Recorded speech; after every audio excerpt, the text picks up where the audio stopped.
Right now we're in sunny Florida. What's today? Poolside. What's today? May 30th, May 30th, 2004.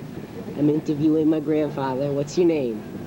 My name is Floyd Katen, the son of Badia and Angel Katen.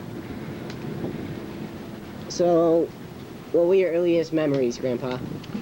Well, I was born in Brooklyn, New York, in the Shore Road Hospital, and I lived all my childhood on 79th Street, 171 79th Street in Bay Ridge, Brooklyn. And I had a wonderful childhood there. We were three boys and one girl. My two brothers, Joseph and Butch, and my sister Gloria. We lived in this house. My brother Butch and I shared a room, and we got on very well, except he was a pest sometimes. He used to get me in trouble with my father. We would be laying there, I'd be minding my own business, and he'd start to scream, "Daddy, Floyd is hitting me, he's hitting me." My father would come up and give me a beating, and then he would leave, and then I would proceed to give my brother a beating to get even with him. But we got over all that. What was your room like? It was a very small room. We had two twin beds, and a dresser, and that's where we lived, in that room. What were your parents like? My parents were very good parents.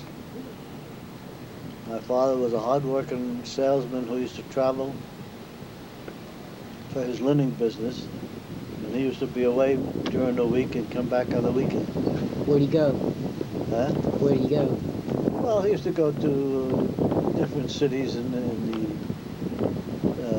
not too far away, within driving distance of New York, of Brooklyn. He used to go upstate New York into Jersey and Pennsylvania to the linen shops and sell his wares. What were your uncles like? I had a load of uncles. My father had, I think, 6 brothers and 1 sister. And during the war years, when Niazi and Philip were away in the service, their wife used to live in Bay Ridge with their mother-in-law, my grandmother. They used to live on 86th Street, and every Sunday my father used to take me to visit them. And I used to have to go visit them every Sunday morning. And when my uncles came back from the service, they started in a quilting business. There were three uncles, Bahij, Philip and Emil, and Niazi used to work for them. And they started a quilting business. And they did very well. As I got older and my father's linen business failed, we also went into the quilting business. My father and I and my uncle Niazi worked with us in the beginning. Things didn't work out with him. He went into business on his own with his brother-in-law. And my father and I continued to run the business. And we ran it successfully, and then my brother Butch joined us, and we ran it successfully for 30 years, 35 years. But then quilting started to fade out, go overseas and other places, and we closed the business. But getting back to my years growing up, I had a very happy childhood. I was always athletically inclined, and I was blessed to be a good athlete at the time. And I always played ball every day after school. I was always at the ball field playing ball. When I went to high school, I was the captain of the baseball team, and I was offered a football and baseball scholarship to Georgetown University I could not accept it at the time because my father needed me in the business. How do you feel I about always that? regretted it that I haven't been able to do that. But you do what you have to do in life. And I still played outside baseball, after graduation, high school. I still played baseball and football in the neighborhood and semi-professionally. And had a tryout with the Brooklyn Dodgers, but at the time they were paying so little to go away to play in these Class D teams and leagues that I had to stay with my father, and I stayed with my father. So when my friends were mostly boys in the neighborhood, except I had one special friend, an Irish kid from New Jersey named Frank McAleer, who used to come and sleep over the weekend to play ball with us. And then he stayed in my house. Through him, I met my first wife. He had a girlfriend, and he introduced me to Florence. And we married very young. She was 18, I was 21. And we had a very glorious marriage. We had 5 children, 1 son, my oldest Bruce, and then the 4 girls, Barbara, Gail, Irene, and Nancy. And we lived at first on Marine Avenue in an apartment house with our cousin Teddy and Violet in the same building. And then I had Bruce and Barbara, and then I moved to 69th Street to a 2-family house with my in-laws, Gerdrin and Hawk and Halverson.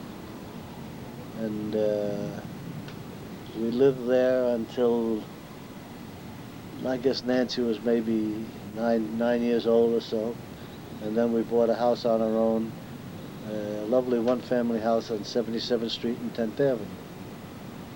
And we lived there very happily until Florence got sick, and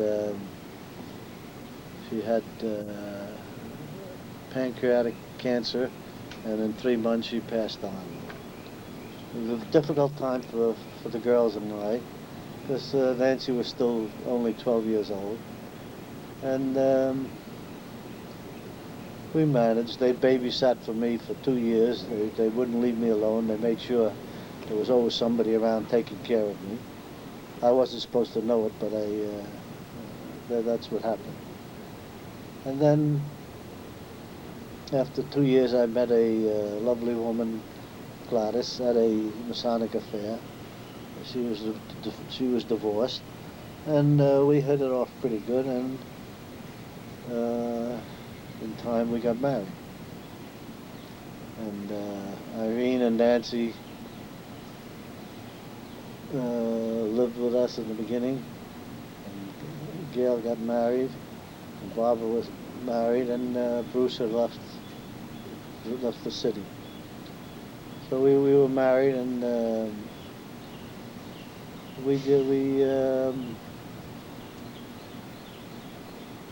as the children got married and left, we finally were left just alone, the 2 of us. And we stayed until I retired. We stayed in her home on 80th Street. I sold the house on 10th Avenue. And we stayed there until I retired in the year 2000. The reason I retired was I had a knee replacement that nearly cost me my life, and I spent 6 weeks in the hospital. I decided that was enough work, and I retired. And we bought a condo in Oakwood Village in North Lauderdale, where my brother Frank had one, and a few other friends, and we've been living very happily here. We have since sold the house in Brooklyn, and we bought a home in Jersey in the adult community, just to keep our contacts with the North. And we are what they call snowbirds. We come down here 8 months a year, and we stay in Jersey 4 months a year. Not bad life. The only thing, we miss the children because it's hard for them to come. But now, as their children are getting older, they've been coming down. And so it's been a very nice life. And I've got lovely grandchildren. They're all doing very well. My children have all done well. They're all have good jobs and good income. And I'm very happy for all of them.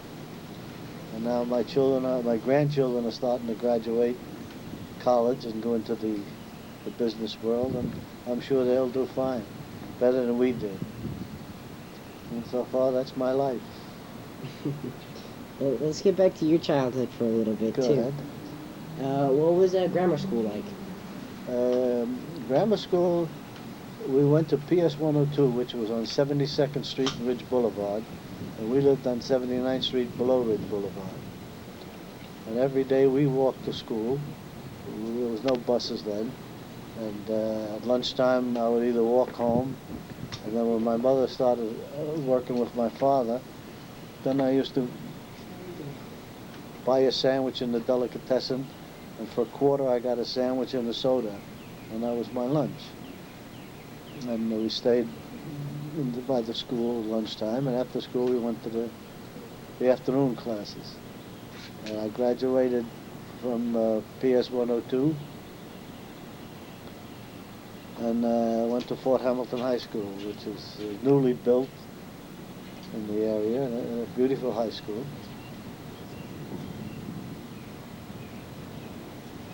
And I wasn't the best of students because I didn't like to study too much, but I got by, I passed.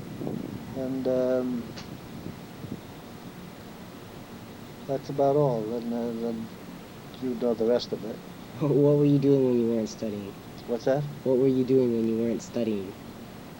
Well, I used to play ball most of the time. I'd go down on a Saturday morning. The first thing I had to do when I woke up, I had to wash the kitchen floor and the bathroom floor, and then I was allowed to go out. I'd go down about 8:30 to the ball field on Shore Road. I'd bring 2 sandwiches, and I'd play two games in the morning, and then another team would come and they say, want to play with us? I would play with them. Another team would come, I would play with them, and I would eat my sandwiches, and I would go home about 4 or 5 o'clock in the afternoon. And then I used to bowl, and I used to play football in the football season. And I enjoyed every minute of it. I loved my childhood. I had a great childhood. And with my son Bruce, when he was old enough, we were members of Bethany Lutheran Church. I used to coach his basketball team, and I coached it for probably till he finished high school. Also, he got involved in Little League, and he played Little League for a while, and I was active coaching them. My girls weren't too athletically inclined, except for maybe Irene. But I remember when I brought Gail down to the ball field, and Gail was a little big for her age, and when they saw her, they were very happy. They thought they got a big slugger, but she couldn't hit the ball because she had a little problem with her eyesight. She couldn't catch it, she couldn't hit it, so her career ended pretty fast. Barbara was not athletic. As a course in college, she needed one more credit or something. She took volleyball, and she said it was the toughest course she ever took. She almost got killed once as one of the girls spiked the ball, and Barbara was not agile enough to avoid it, and that ended her career. Nancy didn't play any sports. Irene became a swimmer, and she went to New Ustrock High School. And one day she came home and told me she was going to try out for the swimming team. I said, well, fine, you're a good swimmer. But she said, I'm trying out for the boys' team. I said, well, why don't you try out for the girls' team? She said, they don't have one. I said, well, what did the coach say? He said, well, if you can swim in a certain time, you'll be on the team. The next day she came home joyfully, telling me that she made the team. She swam at a certain time, and she proceeded to race for the school. She did well against certain boys, but certain ones were much stronger. And but she held her own, and she also became a lifeguard for me at New Utrecht High School. And she's to this day is a very good swimmer. Getting back to school for a bit, do you remember any of your teachers in particular? Well, there was one teacher in grammar school that as soon as I walked into her class, it said, my name was Floyd Katen. She said, "Are you Joseph Katen's brother?" I said, "Yes." She said, "Well, sit in the last row, last seat," because my brother Joseph and this teacher, Mrs. Ramsey, didn't get along too well. So that was one problem. But other than that, I never had too much problems in school. I took an academic course. I graduated. I took Latin. I took all the, the math and the chemistry. And but I wasn't a A1 scholar. But I passed, You talked about baseball before. You used to go out on Saturdays. Did you like to do anything else? Oh yeah, we used to bowl. We used to play in the street tag and box ball. Basically, my youth was all athletics. I never was interested in anything else. What about later, like in high school? Later in high school, I did the normal things that kids do, but I worked after school as a delivery boy for the local grocery store. And I got $2 a week for working every day after school and all day Saturday, pedaling a bicycle all around Bay Ridge to deliver orders. And then I worked for the Syrian grocer. His name was Haddad, and his sister, I forget her name. And I used to drive this old rickety bike from like 81st Street and 3rd Avenue all the way to the 90s on Shore Road to deliver an order, and they would give me a 2-cent deposit bottle as a tip. So things were pretty tough when we were young, money-wise.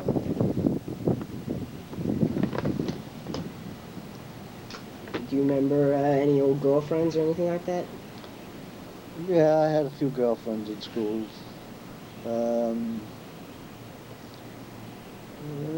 Nothing really serious or anything. And I led a normal childhood, nothing special. I was not so handsome like my grandson Eric, that the girls he has to fight them off. But I did all right. Yeah, I bet. How exactly did you meet Grandma Florence? You said through your friend, but how did that happen? Through my friend, he had a date with this girl, and she said she wouldn't go out with him unless there was another couple with her. And she had a girlfriend, and so we met. It was really a blind date. And we started going out, and the other two stopped going out, and we ended up going out until we got married. And my wife being of Norwegian extraction, it was like a shock to the family, because I don't think they knew what a Norwegian was. But on the same token, my father-in-law didn't know what a Syrian was. In fact, he told my wife-to-be at the time, Florence, that a Syrian is a cross between an Arab and a Jew. So, but we got along very well. They were very fair people, and they were very good to both of us and to the children. And we had a very happy marriage for 27 years. Getting back to jobs for a second, when you said it was sort of tough, but were there any jobs that you liked that you had? Well, after the quilting business closed, I went into business for myself, manufacturing ladies' lingerie. I enjoyed it, but I happened to get into it at the wrong time because that also went overseas. They started making the same garments we were making here at half the price. So after about 8 years, I closed that business and went into building management. A friend of mine was in building management, and he got me a job managing 4 buildings that belonged to Industry City at the time. So I managed this 1 million square feet of commercial buildings for about 10 years until I retired. I enjoyed that. It was very nice. It was local in the area on 39th Street it's in First Avenue, and it was very convenient to the house.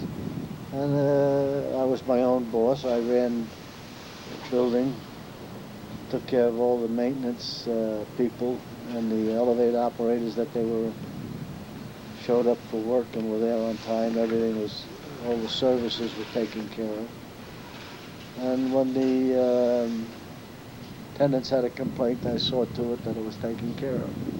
And I had a very nice career there. What was it like raising your 5 kids? Well, it was tough raising 5 kids because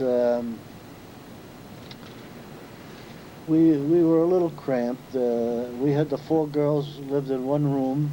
We had double bunk beds, and we used to call it F Troop. And they were cramped, but they seemed to enjoy it. They didn't complain. And we had a small kitchen, but it was very efficient because you could reach the refrigerator, the stove, the sink right from the table. Nobody had to get up. But I think we had a good childhood with them. The girls all got involved in the Triangle Girls, and they all became beloved queens, and they acted like queens and were treated like queens. They had a good life. My son, he went to Fort Hamilton's high school, the same as Barbara, and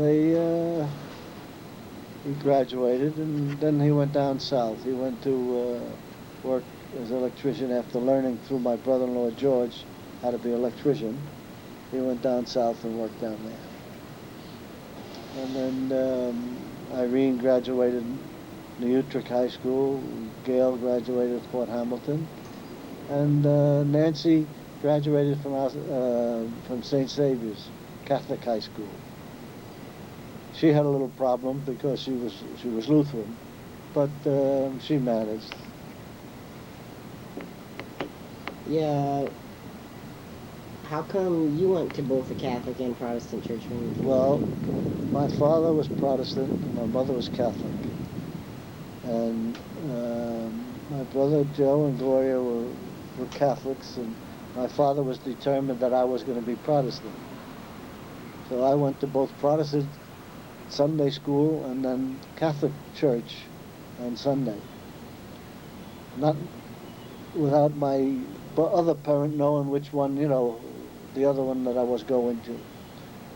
And I would go to the Protestant church, and they were very nice. They had no problems with them. And then I would go to Catholic church, and they would pick on the Protestants, say if I went to Protestant church, you would burn in hell, your soul would turn black, and all things like that. So I said, well, that's not nice. The other people don't say anything about the Catholic church. So then I went to religious instructions at Our Lady of Angels Church. And the nuns were very mean to the public school kids who were trying to, get their Catholic education after school. And finally I told one of the nuns, sister, I said, if you don't want me here, I don't want to be here either. So that ended my Catholic career. And I became Protestant when my wife, Florence, who was very active in the Lutheran church, we brought up the children Lutheran, and I was Lutheran. When I married Gladys, she was of the Greek Orthodox faith, and she was fairly devoted to her church, and I, not being really devoted to any church, became a Greek Orthodox. So I've been in quite a few different churches and religions. So, how's your spirituality now as an adult? How does what? What's your spirituality like now?